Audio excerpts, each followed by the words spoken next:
राधे राधे, कैसे हो आप लोग। उम्मीद करती हूँ जहाँ हैं स्वस्थ और मस्त है, मैं भी अच्छी हूँ। तो दोस्तों आज एक नए वीडियो के साथ आप लोग के साथ मैं फिर से हाजिर हो गई हूँ। तो दुकान आओ आप लोगों को दिखाती हूँ मैं क्या लेने जा रही हूँ दुकान पे। मल्लू और बगीरा की लड़ाई देख रहे हैं ये महाशय जी। चलो चलते हैं फिर कुछ सामान लेने के लिए। मेरा गली है जहाँ मैं रहती हूँ, वहाँ से इधर ही से मेरे को जाना है। ये गणपति का पंडाल है। चुकी हूँ दुकान पे, आप लोग देख सकते हैं जैसे कि यहाँ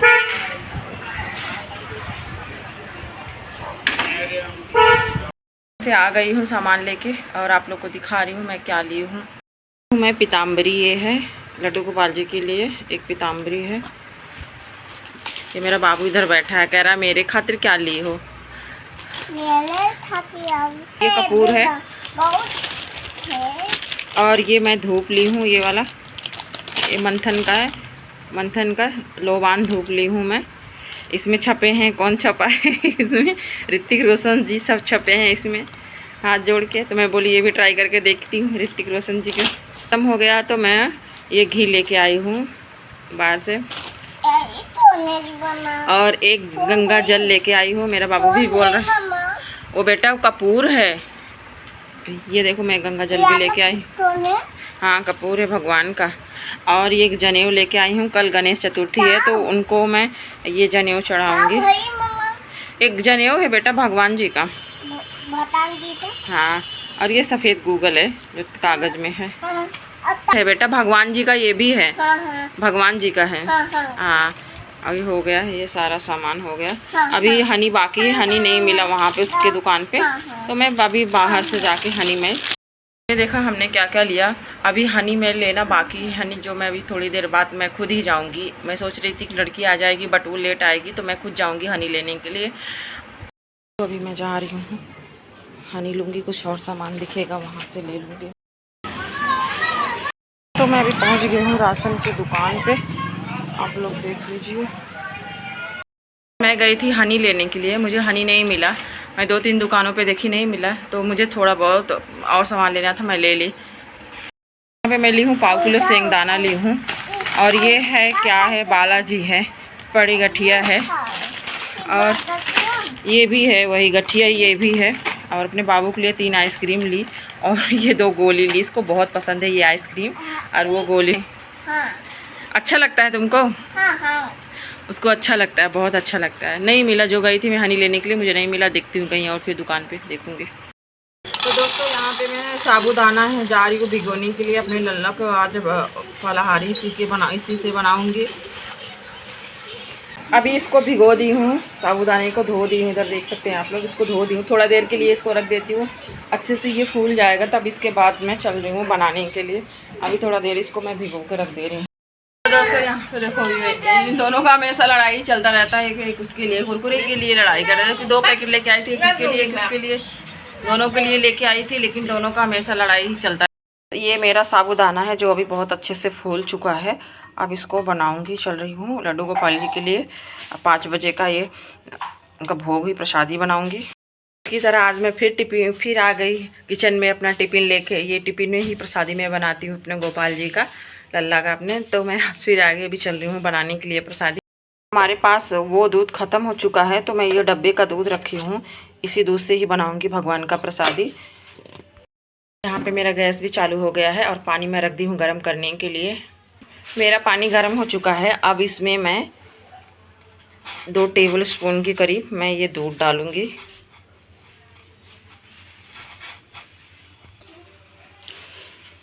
मेरा दूध गर्म हो रहा, तब तक मैं साबूदाने को घी में फ्राई कर लेती हूँ। ये हमारा साबूदाना उबल रहा है, मीठा वाला जो मैं बना रही हूँ। और मैंने थोड़ा सा निकाल लिया था साबूदाने को, और ये कालो डाल के नमक वाला भी उनके लिए अलग बनाऊँगी प्रसादी, सेधा नमक डाल के। यहाँ पे मैंने बटाटा काट लिया है और एक ही मिर्ची डालूँगी खाली, ज़्यादा मिर्ची नहीं डालूँगी क्योंकि हमारे कान्हा को तीखा हो जाएगा। प्रेशर भी डाल दिया है, कलर बहुत अच्छा। तो यहाँ कढ़ाई में मैंने तड़का लगा दिया है, घी डाल के थोड़ा सा जीरा डाली हूँ और मिर्ची डाल के तड़का लगा दी। ये मेरा बनके तैयार हो गया है और ये मैं मीठा बनाई हूँ कान्हा जी के लिए, और ये मेरा बहुत अच्छे से तैयार होगा। अब इसको गैस को बंद करूँगी। मैंने यहाँ पे तड़का लगा दिया है, बटाटा और मिर्ची जीरा का तड़का दिया है। अब इसमें मैं डालूँगी सेंधा नमक। सेंधा नमक मैंने इस कांच के बाउल में रखा है, डिब्बा में कांच के, तो मैं इसी में से थोड़ा सा नमक डालूँगी। हमारा ये पक रहा है, इसको मैं अच्छे तरीके से कवर कर दे रही हूँ ताकि जल्दी ये पक जाए। ढक देती हूँ। दोस्तों मेरी कहानी कुछ ऐसी है। मेरी शादी हो गई, इसके बाद लड़की हो गई। लड़की 2 महीने को हुई तो उसको कैंसर हो गया। 2 महीने की बच्ची को क्या पता, उसको कैंसर हो गया। फिर इसके बाद मैं इधर उधर, मुझे नहीं मालूम था स्टार्टिंग में किसको कैंसर हुआ है, तो मैं इधर उधर दिखाने लगी, छोटे मोटे क्लिनिक पे, हॉस्पिटल में दिखाने लगी, तो आराम नहीं हुआ। फिर मुझे किसी ने, हमारे गांव के डॉक्टर बोला कि इसको कैंसर की बीमारी है। हमारे गांव में एक बहुत बड़ा डॉक्टर है, तो वो बोला मेरे को कि इसको कैंसर की बीमारी है, आप इसको BHU लेके जाओ। तो मैं BHU लेके गई उसका वहाँ पे ट्रीटमेंट चालू हुआ अपना। 2-4 महीने वहाँ भी निकल गए उसको, तब तक वो 8 महीने की हो गई दौड़ते दौड़ते। तो गाइज, तो उसको दौड़ते दौड़ते 8-9 महीना हो गए। फिर मेरे को फिर 8 महीना जब हुई तो BHU में पहला ऑपरेशन 8 महीने पे हुआ उसको। 8 महीने की बच्ची को ऑपरेशन हुआ, सोचो कितनी बड़ी बात है, छोटी सी बच्ची कैसे झेल रही थी। जब वहाँ भी ऑपरेशन हुआ 2 महीना 3 महीना हो गया, फिर इसके बाद जो है कि फिर वापस उसको कैंसर हो गया, मतलब नहीं आराम हुआ। तो मुझे फिर से वापस से डेट मिला वापस कि आप ऑपरेशन पे डेट पे आ जाओ, वापस इसका ऑपरेशन होएगा। तो मेरे दिमाग में बात चला, अगर ठीक होना होता तो एक बार में हो जाता ठीक, वापस ऑपरेशन कितने बार मैं उस जगहों पे ऑपरेशन कराऊंगी एक पैर में। क्या हुआ कि तब मुझे किसी ने बताया कि आप मुंबई जाओ, वहाँ पे बहुत अच्छी हॉस्पिटल है, नायर केम। टाटा के बारे में मुझे नहीं मालूम था, सिर्फ नायर और केम के बारे में मालूम था। तो मैं वहाँ गई, मुंबई गई, 6-7 महीना वहाँ लगा, दौड़ी, बैस भी जाँच वगैरह जो भी पूरा रिपोर्ट मैंने निकाला। तो मैंने वहाँ से रिपोर्ट निकाला। वहाँ डॉक्टर क्या बोल रहे थे कि डॉक्टर बोल रहे थे कि आप इसको ऐसे ही रहने दो, मधुमक्खी की छत्ते की तरह नीचे नीचे लटक रहा था। डॉक्टर बोले आप ऐसे ही इसको रहने दो। तो यार एक माँ हूँ, माँ का दिल थोड़ी ना मानता, अपने बच्चे को कोई ऐसा छोड़ देता है। तो मैं क्या की, फिर मैं नहीं, मेरा मन किया नहीं, मतलब वो बोला अभी कुछ मत कराओ, इसको ऐसे ही रहने दो। तो मैं चली गई फिर केम हॉस्पिटल में। केम में गई, हर जांच करने में धीरे धीरे टाइम उधर भी निकलता गया, बहुत टाइम हो गया, उधर भी निकलता गया टाइमिंग। अब ASP जांच हुआ तो वहाँ पता चला कि ये यहाँ पे ठीक नहीं होएगा, और हम लोग को पता ही नहीं चल रहा है ये कौन सा बीमारी है। इसको लाइपोमा थी, लाइपोमा सेंट्रोमा ऐसा कुछ था उसको, अभी मुझे सही से याद नहीं है। ये 2 हुआ तो उन लोगों ने मुझे रिफ़र किया टाटा में। तो मैं टाटा में गई, ऐसे ऐसे करते करते वो 2.5 साल की हो गई। 8 महीने की बच्ची का ऑपरेशन हुआ, इसके बाद जो बीच का गैप था, सोचिए मैं कितना दौड़ी। 2.5 साल तक मैं इसमें उसमें रोज़ ये भी टेस्ट कराओ, वो टेस्ट कराओ, इसका MRI कराओ, CT स्कैन कराओ, आज इसका घुटने के जांच है, थुक का जांच है, ये जांच है, सब करते करते मुझे 2.5 साल की मेरी लड़की हो गई। तो मैं टाटा में पहुँची 2.5 साल की बच्ची को लेके। टाटा में जाने के बाद वहाँ पर मुझे OPD में भेजा गया, रिफ़र देख के मुझे OPD में भेजा गया। जो पहली बार OPD में मैं गई थी तो उसमें 1500 रुपये फ़ीस लगा मेरा। तो वो डॉक्टर इतना अच्छा था, एक बार तो मेरे को देखा, मैंने फ़ीस उस भर दिया सब 1500 रुपये। वो बोला मेरे से कि आप फ़ीस नहीं भर सकते हो, आप एक काम करो, जनरल वार्ड में दिखाओ, मतलब टाटा में भी सरकारी है, उसमें आके मेरे को दिखाओ, मेरा मंगलवार और गुरुवार 2 OPD बैठता है। मैं बोली ठीक है सर। फिर वहाँ जाने लगी, वहाँ जाते 6 महीना वहाँ भी दौड़ी। 3 साल की लड़की हो गई, 3 साल की हो गई। तो 3 साल के बाद उसका ऑपरेशन हुआ टाटा में। वहाँ पे लगा था कितना, 2.5 लाख रुपए वो लोग बोले टाटा में ऑपरेशन में। तो हम लोग के पास तो तुरंत रुपये था नहीं, कहाँ से आया, बहुत टेंशन हो गया मेरे को। मतलब तभी सैलरी सिर्फ 7,000 थी, मेरे आदमी की सैलरी 7,000 थी। अब 7,000 सैलरी में घर चलाऊँ, हालांकि घर तो छोड़ ही दीजिए, घर का क्या स्थिति था वो तो मैं आप सबको बोल नहीं सकती, घर छोड़ दीजिए। मैं अकेले अपनी लड़की को 4 बजे उठती थी, 4 बजे जाती थी निकल के, क्योंकि ट्रेन में बहुत ज़्यादा लोकल ट्रेन में गर्दी हो जाती। छोटी सी बच्ची का तबीयत ख़राब था, गर्दी होने के कारण मैं अकेली उठ के अकेली जाती थी हॉस्पिटल। इसलिए जाती थी कि अगर मैं दोनों साथ में जाएंगे तो पैसा कहाँ से आएगा, फिर काम कमाएगा कौन, फिर इसका इलाज कैसे होएगा। तो मैं अकेली जाती थी। पैसे की वजह से मैं सारा दिन पानी पी के रह जाती थी। अपने बच्चे को खाली बिस्कुट देती थी, दूध भी नहीं दे पाती थी, फ्रूट वगैरह कुछ भी नहीं दे पाती थी। 3 साल की बच्ची खाली बिस्किट पे 7 बजे 8 बजे रात तक, सुबह से 4 बजे से निकलती है, 8-9 रात बज जाता था खाली बिस्किट पे मुझे। तो वहाँ से मेरा ऐसा चलता गया, पूरा रिपोर्ट निकल गया। तो फिर मुझे लास्ट में मिला उसका, लास्ट में मुझे डेट मिला ऑपरेशन का। फिर ऑपरेशन में डॉक्टर बोले कि भाई आपको 2.5 लाख रुपए लगेगा। अब 2.5 लाख रुपए कहाँ से आए, मेरे पास तो 1 रुपये भी नहीं था। 7,000 कमाने वाला, रेंट पे रहने वाला, वो 2.5 लाख रुपए कहाँ से लाएगा। 7,000 की सैलरी में तो आप लोग सोचिए 2.5 लाख रुपए कहाँ से कोई लाएगा। तो हम लोग बहुत टेंशन में हो गए। मैं बहुत रो रही थी कि भगवान अब हमारी लड़की बचेगी नहीं, और अब इलाज, पैसों के लिए इलाज भी नहीं होएगा हम लोगों का। तो मैं बहुत टेंशन में हो गई, बहुत रो रही थी। फिर ऊपर वाले सुन लिए मेरा। मुझे किसी के थ्रू पता चला कि एनसी लगती है, आप एनसी लगवाओ। वहाँ पे मैं बैठ कर रो रही थी कि मैं 2.5 लाख रुपए कहाँ से लाऊँ। तो कोई आया, मेरे को बोला आप यहाँ पे कैंसर की सोसाइटी है, आप वहाँ जाओ, वहाँ पे पैसा आपका माफ़ होएगा, और इसके बाद आपको एनसी लग जाएगा आपके कार्ड में, वहाँ भी कुछ पैसा माफ़ होएगा आपका, फ्री में जो चलेगा। अभी तक तो बहुत पैसा गया। अभी 7,000 रुपये में मैं खाती भी क्या खाती, रूम का भाड़ा देती। रूम का भाड़ा 800 रुपये था जब भी। और मैं मतलब ऐसा बहुत अच्छे चौल में रहती थी, बहुत अच्छे रूम में नहीं रहती थी। हालांकि आज भी वही कंडीशन है, चौल में ही हूँ, रेंट पे हूँ मैं। तो मैं चौल में रहती थी, वहाँ पे 800 रुपये भाड़ा देती थी, 800 का राशन भराती थी। जो पैसा बचता था कुछ लेती नहीं, कुछ देती नहीं, बिल्कुल मतलब ऐसी। अभी 7,000 में क्या कर सकती हूँ आप ही लोग सोचिए। तो वो बंदा मुझे बताया, वो मेरे लिए भगवान था। मैं गई वहाँ पे कराने के लिए। तो दोस्तों तब मैं गई वहाँ पे, मुझे मैडम जी के पास गई जहाँ एनसी लगता है। तो मुझे याद है वो दिन, आज भी याद है मुझे। मतलब वो मैडम मेरे को बोली थी, तो मतलब मेरा शरीर ऐसा है तो मैं क्या करूँ।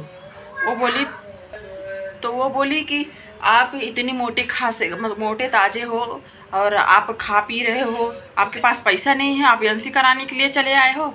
आप जहाँ से, ऐसे मेरे से बात की, आप जहाँ से आए हो वहीं चले जाओ। मैं बोली ठीक है मैडम जी, हम चले जाएंगे, हम जहाँ से आएंगे। तो वो मेरे से फिर पूछने लगी कैसे जाओगी। तो मैं चालू में आई थी।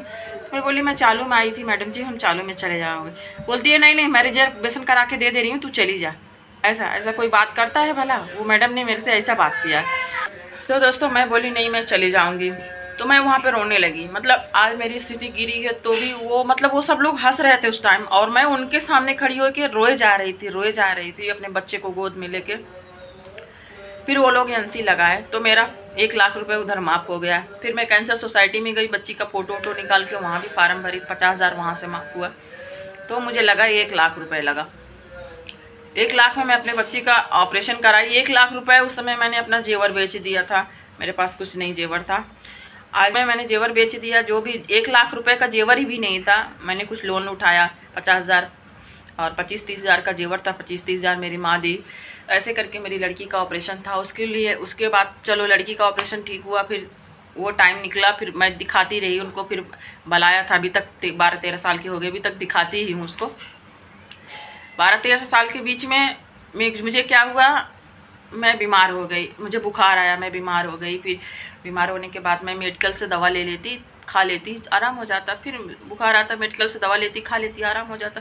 इस बीच में मुझे क्या हो गया, डेंगू हो गया। मैं गई मतलब एडमिट हो गई इसे सरकारी हॉस्पिटल में। सोची थोड़ा बहुत हुआ है, मतलब मेरे मुँह से थूक गिर रहा था, मतलब फिचकुर गिर रहा था जिसको बोलते हैं हमारे भाषा में, और मैं खड़ी नहीं हो पा रही थी। तो मुझे नहीं मालूम था कि मेरा प्लेटलेट 5,000 10,000 पहुँच चुका है, मैं मरने के मुँह में जा चुकी हूँ। मैं गई, मुझे एडमिट की। वो दूसरे दिन, एक दिन रखी बाहर, दूसरे दिन आईसीयू में डाल दी। आईसीयू में डालने के बाद मेरे आगे पीछे कोई नहीं था। खाली मेरे रूम पे मेरी बहन थी, मेरी बच्ची थी, और कोई नहीं था, मेरे हस्बैंड भी नहीं थे। तब क्या हुआ, वो डाल दी, 2 दिन तक ऐसे रखी। तीसरे दिन फिर मेरा एक्सरे सोनोग्राफी वगैरह हुआ, तो बोले कि इसका कराओ। मैं खड़ी नहीं पा रही थी। मेरा आदमी का, मेरी बहन का आदमी, उसने मुझे खड़ा करा के अपना सोनोग्राफी वगैरह जो भी था सब मेरा सब ट्रीटमेंट कराया। और फिर मैं आईसीयू में गई। मैंने 1 सेब खाया था उस दिन। मैं बोली मुझे भूख लगी है और मुझे गर्मी लग रही है, थोड़ा फ़ैन के नीचे करो। तो डॉक्टर मुझे फ़ैन के नीचे, मेरा स्ट्रेचर खींच के फ़ैन के नीचे किया, खटिया जो था किया। इसके बाद मुझे क्या हुआ क्या नहीं, फिर मैं वेंटिलेटर पे चली गई। मुझे कुछ नहीं पता, शायद मैं बेहोश कर दिया होगा कि ये क्या हुआ, मुझे नहीं मालूम। फिर 2 दिन 3 दिन तक वेंटिलेटर पे रखा। तीसरे दिन रात में 2 बजे निकालने लगा, ये लड़की मर चुकी है, अभी इसको लेके जाओ। तो सब रोने लगे हमारे घर वाले, भाई ऐसे कैसे, लड़की मर गई, अभी तो 3 दिन तक तो आप पहले बोलना चाहिए था। अभी 2 बजे रात को मैं कहाँ लेके जाएंगी। अगर वो वेंटिलेटर से जहाँ हटाता मेरे को, तहाँ मेरी सांस अटक जाती, मैं मर जाती वहीं पर जो थोड़ा बहुत चल रही थी। वो बोले कहाँ लेके जाएंगे इसको। तो मेरे चाचा जी आए, उनका थोड़ा बहुत पहचान था वहाँ पे। डॉक्टर जिसने मेरे को एडमिट किया वो छुट्टी पे चला गया था, झगड़ा उगड़ा भी बहुत हुआ। फिर डॉक्टर वो आया, BMC वाले में थोड़ा मेरे चाचा का पहचान था, फिर वो डॉक्टर भी आया। झगड़ा उगड़ा जो भी हुआ वहाँ पे, फिर मेरे को अच्छे से वो लोग ट्रीटमेंट किए। मेरे को मारे इतना, मतलब इतना ज़्यादा मेरे को हॉस्पिटल में मारा गया था उस टाइम। मतलब मैं पागल हो गई थी उस समय, मेंटल बोलते हैं जिसको। हाथ गोड़ बंधा, उंगली बंधा, मुंह बंधा, नाक बंधा, पैर बंधा, हर चीज़ बंधा है। अब मैं अंदर से कभी कभी बीच में आके डॉक्टर लोग मशीन बंद कर देते थे, तो मैं अंदर से बहुत अफना रही थी कि ये कहानी हुई। तो चलो मैं कैसे भी करके मैं ठीक हो गई, ठीक हुआ। फिर इसके बाद लड़का हुआ, लड़के के सर में पानी हो गया यहाँ पे, वहाँ भी ICU में पैदा होते ICU में चला गया, पीलिया हो गया, सर में पानी हो गया, उसमें भी बहुत पैसा लगा। मतलब मेरी, और अभी तक क्या हुआ है, अभी इसका आँख खराब हो गया, कंटिन्यू आँख का इलाज चालू है, कंटिन्यू। हर 15 दिन के बाद 2000-3000 रुपये लग रहा है, कमाने वाला एक, और मैं घर में बैठी हूँ। मैं इस बच्चे को छोड़ के कहाँ जाऊँ काम पे। अभी भी परेशानी का, दुखों का पहाड़ मेरे ऊपर इतना है कि आप लोगों को अगर मैं गिनती कराने लगूँ ना तो मेरे को टाइम कम मिल हो जाएंगे। 12 साल 13 साल शादी की हुआ, मैंने इतना दुख झेला है, इतना दुख झेला है, एक एक रुपये के लिए मैंने तरसी हूँ, इतना दुख झेला है दोस्तों।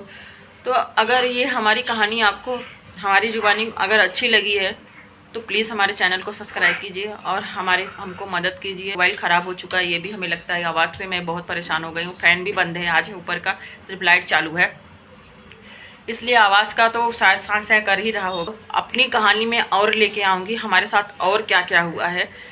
तो मैं एक बोलूँगी यही कि हमारे चैनल को ज़्यादा से ज़्यादा सब्सक्राइब करो और अपना प्यार दो। मिलते हैं नेक्स्ट ब्लॉग में, तब तक के लिए अपना ख्याल रखना। और भगवान को, सबको जो दुनिया में आया है, जैसा आया, सबको सुखी रखे, सबको, और इसके बाद फिर हमको सुखी रखे हमको। हालांकि हमारी तो बात ही नहीं है। मैं तो मतलब उस टाइम ना, मैं एक बूंद पानी के लिए तरस गई थी। मैं ये सोच रही थी अगर मैं वापस जिंदा रहूँगी तो मैं पहले खूब खाऊंगी।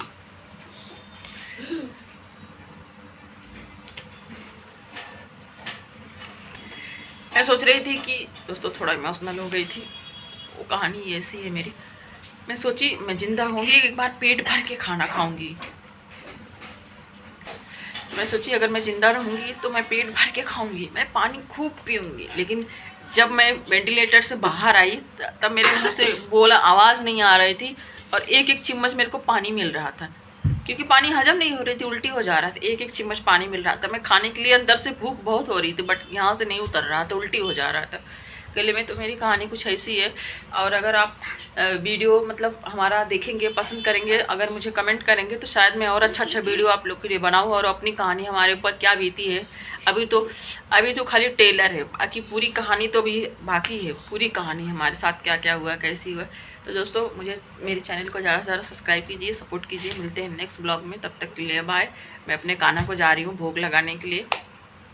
राधे राधे सबको।